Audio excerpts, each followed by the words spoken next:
इदम श्री सद्गुरुवे नमः। जन्म शताब्दी पुस्तक माला 77, आत्म विकास के 4 चरण, डे 12। परम पूज्य गुरुदेव हम सबके अंतस में खिलखिलाते मुस्कुराते मातृशक्ति अपना आशीर्वाद देती है और आज्ञा चक्र दिव्य प्रकाश से भरा हुआ आत्म ज्योति का जो दिव्य प्रकाश गुरुदेव ने हमारे आज्ञा चक्र पर स्थापित किया, उसकी ऊर्जा सघन होती जा रही है और हम उस सघनता को अनुभव करेंगे। जितना ज्यादा आप इस धारणा को जिएंगे लगातार दिन भर में, उतना आप देखेंगे कि संकल्प बल बढ़ता जा रहा है, भ्रम बल बढ़ता चला जा रहा है। और उसी संकल्प बल और भ्रम बल के साथ इस स्वाध्याय की ऊर्जा को जिया जा सकता है, क्योंकि ये मात्र सुनने के लिए नहीं है, ये जीने के लिए है। इसमें एक भी ऐसी बात अभी तक नहीं आई है जिसको सुन लिया, उसका आनंद ले लिया, मनोरंजन कर लिया और आगे बढ़ गए। नहीं, ये हमें हमारी अंतर गुहा में प्रवेश कराया जा रहा है और गुरुदेव इस गुफा में हमें बहुत गहरा ले आए हैं। गुरुदेव ने हमें चिंतन बताया, उसके बाद गुरुदेव ने मनन बताया। और मैं पिछले स्वाध्याय को जितना भी समराइज करने की कोशिश करूँ ना, उन 15 मिनटों को समराइज नहीं कर सकती। तो मेरी आप सबसे विनती रहेगी कि डे 11 को सुनिए, और जब आप डे 11 सुनेंगे तो आपका डे 10 सुनने का मन कर जाएगा, डे 10 सुनेंगे तो डे 9 सुनने का मन कर जाएगा और आपका मन करेगा इस पूरी श्रृंखला को सुन लें। और जितने भी बच्चे हैं, जितने भी संसार में संतान है ना, उन सारे बच्चों से कहूंगी, एक बार बच्चे सुनकर देख लो बेटा, एक बार सुनकर देख लो। यकीन मानो कुछ तुम्हारे लिए इसमें है। ये 15-15 मिनट का जो इन्वेस्ट आप टाइम करोगे, ये आपको कुछ देगा। भले ही फिर आप 5th क्लास में हो, चाहे 6th क्लास में हो, चाहे 7th क्लास में हो, मैटर नहीं करता। एक बार इस आंटी की बात मान लो, क्योंकि मैं भी बहुत छोटी क्लास में थी और उन छोटी क्लासों में मुझे बहुत छोटे छोटे गुण कर्म स्वभाव परम पूज्य गुरुदेव से मिले, बहुत सारी ऐसी बातें मिली और जिनके चक्कर में मेरे जीवन में बहुत प्रकाश आया। और मैं जानती हूँ कि कितनी सारी कमियां इस देह में थी और कितना ट्रांसफॉर्म गुरुदेव ने कर दिया और कितना ट्रांसफॉर्मेशन अभी होगा। मैं उस ग्राफ को अपने अच्छे से देख सकती हूँ, अच्छे से जान सकती हूँ। और इसीलिए उसी ऊर्जा के आधार पर अपने सारे प्यारे प्यारे बच्चों से रिक्वेस्ट करूंगी, माता पिता से रिक्वेस्ट करूंगी, आपका बच्चा अगर 5th क्लास में तो उस तक ये ऑडियो पहुंचा दीजिए।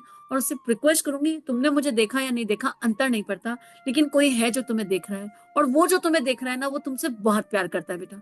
वो उसे कहते हैं हम परम पूज्य गुरुदेव पंडित श्री राम शर्मा आचार्य और माँ भगवती देवी।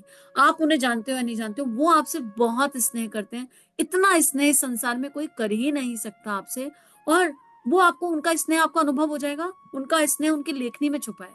तो इन स्वाध्याय को, इन ऑडियो को बच्चे सुनकर देख लो, जैसे स्कूल की पढ़ाई करते हो ना, नोट्स बनाकर सुनकर देख लो, और फिर आप देखोगे परिवर्तन क्या होगा। बात ये केवल 5th 6th 7th के बच्चों से नहीं कही जा रही है, हर उस इंसान से कही जा रही है जो संतान की श्रेणी में आता है। हर उस मानव से कही जा रही है जो संतान की श्रेणी में आता है। किसकी संतान? परम पूज्य गुरुदेव और माँ की संतान, उनकी श्रेणी में। अगर आप ये अनुभव करते हैं कि हमारे गुरु हमारे माता पिता हैं, तो ये बात आपके लिए है। अगर आप ये अनुभव करते हैं कि आपके जीवन में गुरु हैं, तो ये बात आपके लिए। फिर आपके गुरु कोई भी हो, आपके गुरु की मर्जी के बिना ये ऑडियो आपके पास पहुंचा ही नहीं है, इस बात को यकीन कीजिए। तो सारे छोटे छोटे बच्चों को विजुलाइज करते हैं इस पूरी धरती पर, विश्व वसुंधरा पर जितने भी प्यारे छोटे बच्चे हैं, वो सब बड़े मजे से एक हैप्पी वाइब और एक हैप्पी एनर्जी के साथ इस स्वाध्याय को सुन रहे हैं और बहुत खुश हो रहे हैं, क्योंकि उनको बहुत मैजिकल सूत्र मिल गए हैं शिक्षा के, विद्या के, अपने आप को बदलने के और गुड हैबिट्स अपनाने के, बैड हैबिट्स छोड़ने के लिए परम पूज्य गुरुदेव ने उन्हें बहुत प्यारे प्यारे सूत्र दे दिए। ऐसी एक धारणा करते हुए आगे बढ़ते हैं। परम पूज्य गुरुदेव ने कहा, मित्रों, अब जब आपके परिवार वाले गुस्सा करेंगे, आप परेशान होंगे, आप हैरान हो जाओगे, कैसे संभालोगे? जो दिव्यता आपको दी गई, जो परिवर्तन आप अपने अंदर कर रहे हो, उसमें आप स्थिर नहीं रह पाओगे। इसलिए आपको क्या करने की आवश्यकता है? अपना व्यक्तिगत जीवन सुख और शांति में बनाने के लिए अपने कुटुंब और परिवार के बारे में ठीक वही नीति निर्धारण कीजिए जो कि आपके बारे में है। कुटुंबी भी तो अपने अंग हैं, ठीक उसी तरह से जैसे अपने हाथ पैर। यदि आप ये कहें कि हम हाथ तो धोएंगे पर पैर नहीं धोएंगे, तो यह क्या बात हुई? आप पैर को क्यों नहीं धोएंगे? आपको पैर भी धोना पड़ेगा। इस तरह से अपने व्यक्तिगत जीवन को ही अच्छा बनाना पर्याप्त नहीं होता। अपने कुटुंब और परिवार का निर्माण करना भी इस श्रृंखला में शामिल होता है। इसे समाज निर्माण भी कहते हैं। इस सबको बनाइए, इनके भीतर भल मानसता पैदा कीजिए, आदर्श पैदा कीजिए, चरित्र निष्ठा पैदा कीजिए, सत प्रवृत्तियां पैदा कीजिए। किस तरह? बिल्कुल उसी तरह जैसे परम पूज्य गुरुदेव हमारे अंदर कर रहे हैं। हम उनके कुटुंबी हैं। हमें ये याद नहीं है कि हम उनके कुटुंबी हैं, लेकिन वो हमें अपनी संतान ही मानते हैं। हम उनकी जन्म जन्म की संतान है।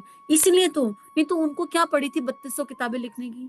उनको क्या पड़ी थी गायत्री के 24 लाख के 24 अनुष्ठान करने की?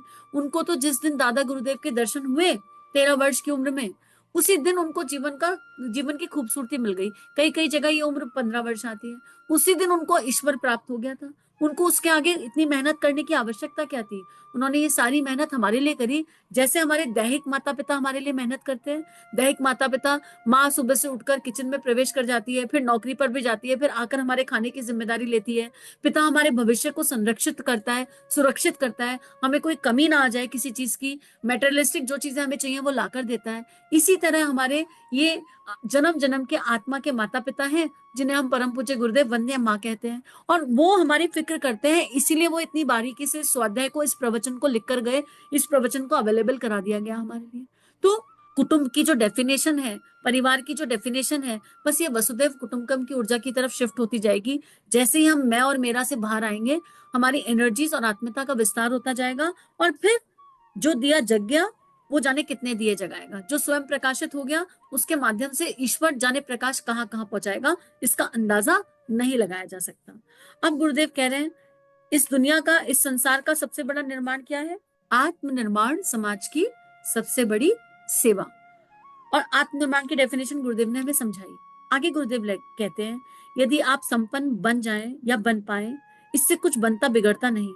गरीबी में भी लोगों ने शानदार जिंदगियां जी हैं, और अमीर रहते हुए आदमियों ने इतने कलह उत्पन्न किए हैं कि स्वयं तो मरे ही, दूसरों को भी मार डाला। इसलिए मैं आपसे संपन्नता की बात नहीं कहता हूँ। निर्माण से मेरा मतलब गुण, कर्म और स्वभाव से है। आप इन विशेषताओं को, आदमी की शालीनता को, आदतों को, चिंतन की शैली को बदलने के लिए कुछ कर सकते हैं, वह सब कुछ कीजिए, लेकिन परिवार के लिए भी कीजिए। अब परम पूज्य गुरुदेव ये कह रहे हैं, इस रेफरेंस को अच्छे से समझने के लिए ना जन्म शताब्दी पुस्तक माला 69 सुनिए। परम पूज्य गुरुदेव ये कह रहे हैं कि मैं यहाँ पर संपन्नता की बात नहीं कर रहा, अमीरी गरीबी की बात नहीं कर रहा, क्योंकि अमीरी और गरीबी ये हमारे अंतस में बसती हैं। ऐसे बहुत सारे लोग हैं जो कम रिसोर्सेज और कम साधन के साथ भी जीवन में प्रसन्नता और आनंद और उल्लास को प्राप्त कर लेते हैं, और प्रसन्न रहते हैं, कोई कंप्लेन नहीं होते लाइफ से। और ऐसे बहुत लोग हैं जिनको सारे सुख सुविधा साधन मिले होते हैं और एक्स्ट्रा ही मिले होते हैं, लेकिन उनके घर से कलेश खत्म नहीं।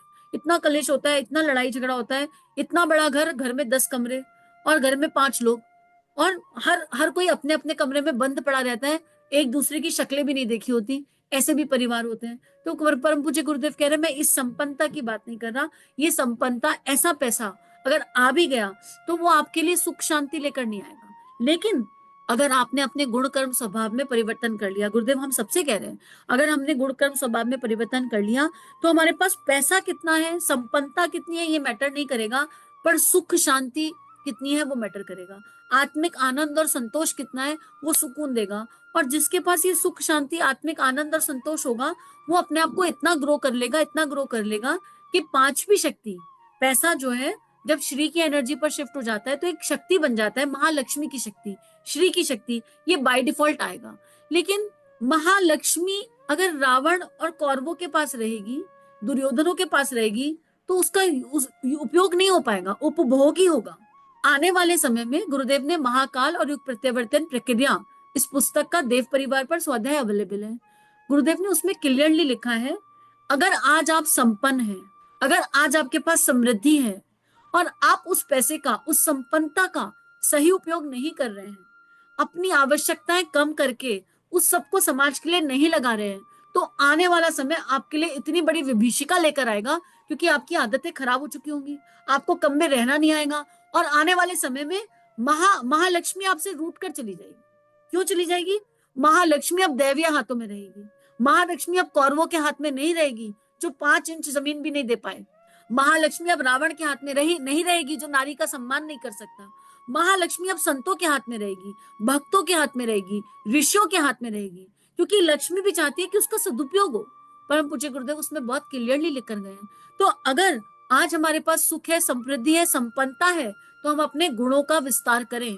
हम उस सुख, समृद्धि और संपन्नता, उस ऐशो आराम के जीवन में लिप्त ना हो जाएं, और इतना ना खो जाएं कि हम मानव जीवन की गरिमा को भूल जाएं, और फिर अपने आप को अमीर मानकर जिन लोगों को हम गरीब मानते हैं उनका अपमान करते चले जाएं। हम ये गलती ना करें।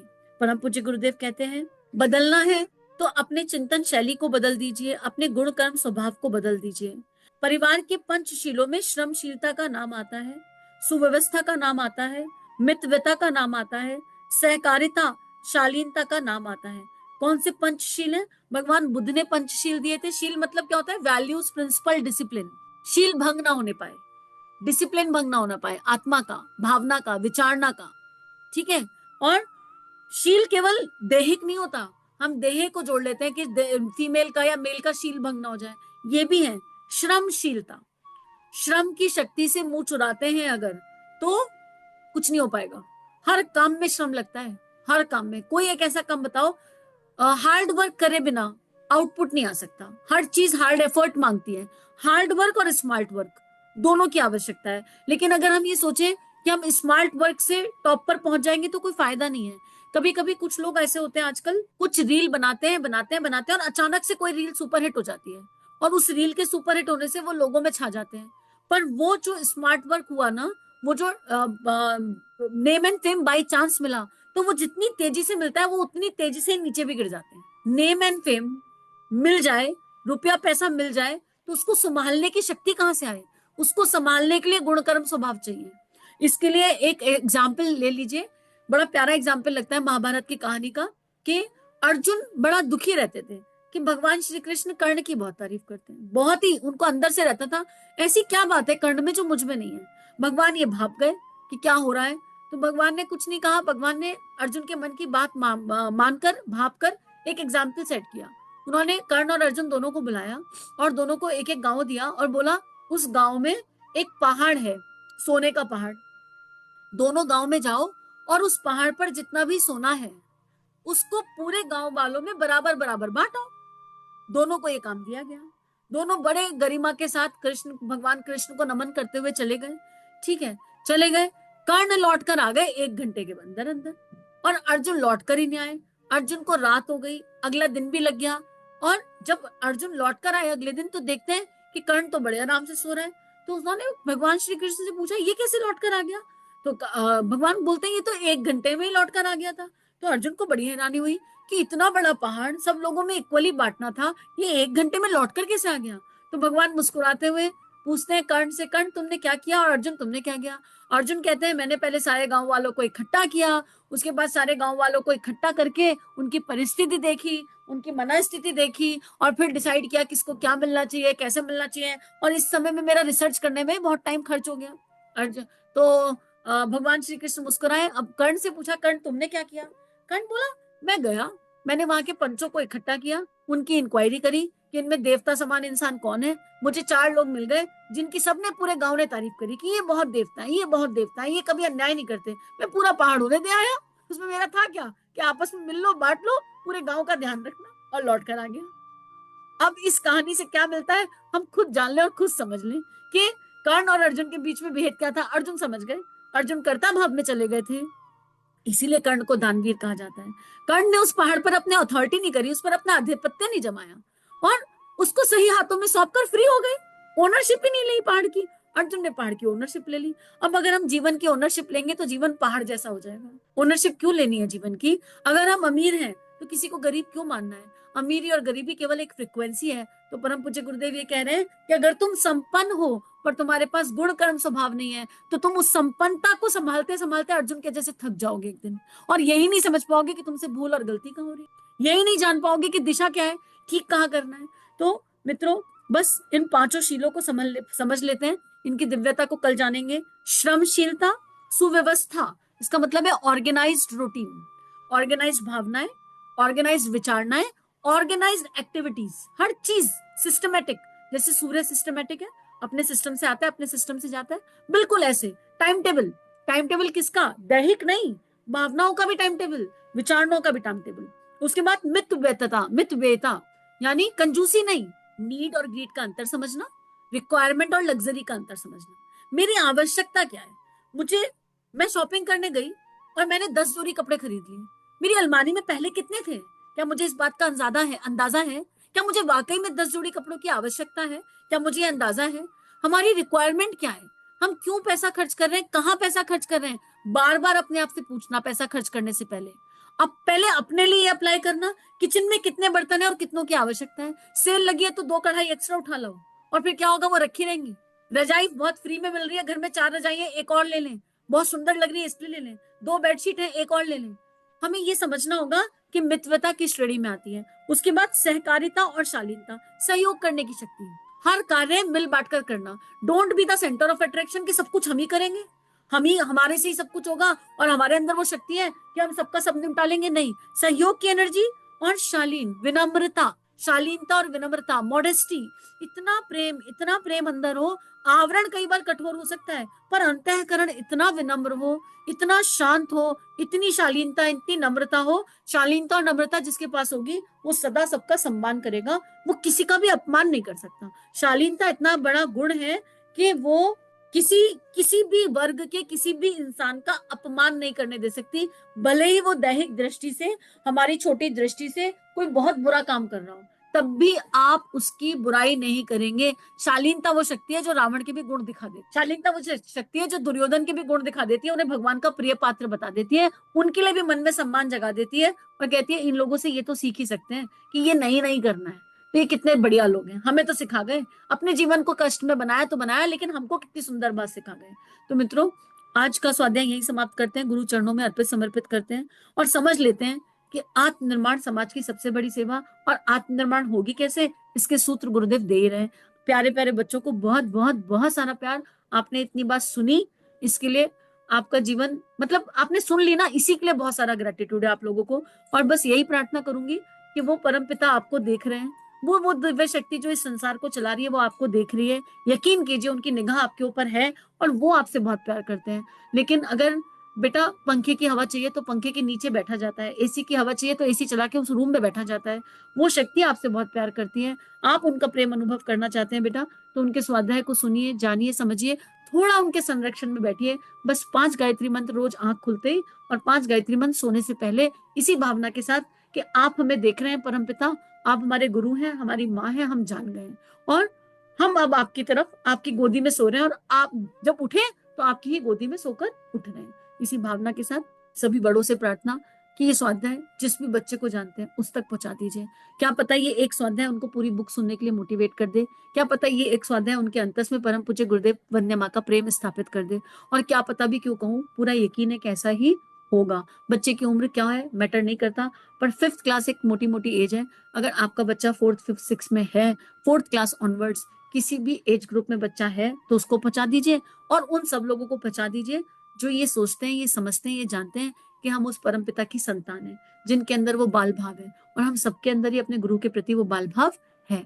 इदम श्री सद्गुरुवे नमः। जय हिंद। अगर ये वीडियो आपकी लाइफ में बदलाव ला रहे हैं, ये भावनाएं आपके अंतःकरण को स्पर्श कर रही हैं और आपके जीवन में परिवर्तन आ रहा है, तो इन वीडियोस को विश्वव्यापी बना दीजिए। चैनल को लाइक कीजिए, सब्सक्राइब कीजिए और इस कंटेंट को जहां जहां तक पहुंचा सकते हैं पहुंचा दीजिए, ताकि दिव्य विश्व वसुंधरा जागृत हो सके, ऋषियों की और संतों की लेखनी सभी के अंतःकरण बदल सके। जय हिंद, जय भारत।